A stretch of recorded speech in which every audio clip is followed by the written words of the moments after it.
Hi, this is SonHonJ.com. So we go another video, and ito yung first video of our series with collaboration with Aerophone and Smart Gadget. Thank you very much for this dahil makakatutok tayo sa mga phones na hindi tayo napapagbigyan lately ng mga brands. So ito yung nilaunch recently ng Vivo Philippines. Ito yung Vivo V60 Lite. Ito yung baby pink color, and dahil tatlo yung variants niya, check natin is yung 5G variant. Ito yung Dimensity 7360 Ultra processor, tapos yung dual main cameras, tapos yung maliit sa gitna, akala mo fingerprint reader, hindi, ano yun, flash yun. So nasa baba niyan is yung dual SIM tray, then yung speaker, and yung USB-C port. Sa kanan is yung volume rocker and power unlock button. And yung fingerprint reader, syempre dahil AMOLED display ito is nasa mismong display. So wala syempre sa kaliwa as expected. Ito nga pala if Fan Touch OS based on Android 15.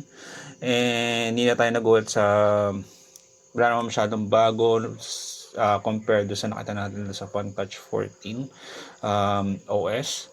And so far kahit na medyo bago sa paningin ko yung Dimensity 760, and looks like napaka decent ang bilis nung transitions natin sa pag-check ng tong settings, konting pag-digs ng ibang nasa loob pa ng Vivo V60 Lite.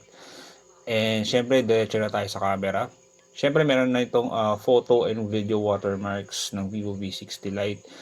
This one, it can shoot up to 4K 30 fps. Tapos syempre yung photos din. Syempre marami naman siyang other photo features na masulit nyo yung kanyang price nito from 14,999 up to 20,999 pesos. Yung 17,999 up to 20,999, yun yung 5G models. So ito naman, napakabilis naman yung transitions niya. And so far so good naman. So mabibili niyo itong Vivo V60 Lite on or actually is pre-order right now until October 30 sa lahat ng Aerophone and Smart Gadget stores sa buong Pilipinas. So maaari rin kayo makabili ng Vivo V60 Lite sa ating links below. And I hope you enjoyed this video. This is RonRonaldJ.com. Thank you very much for watching.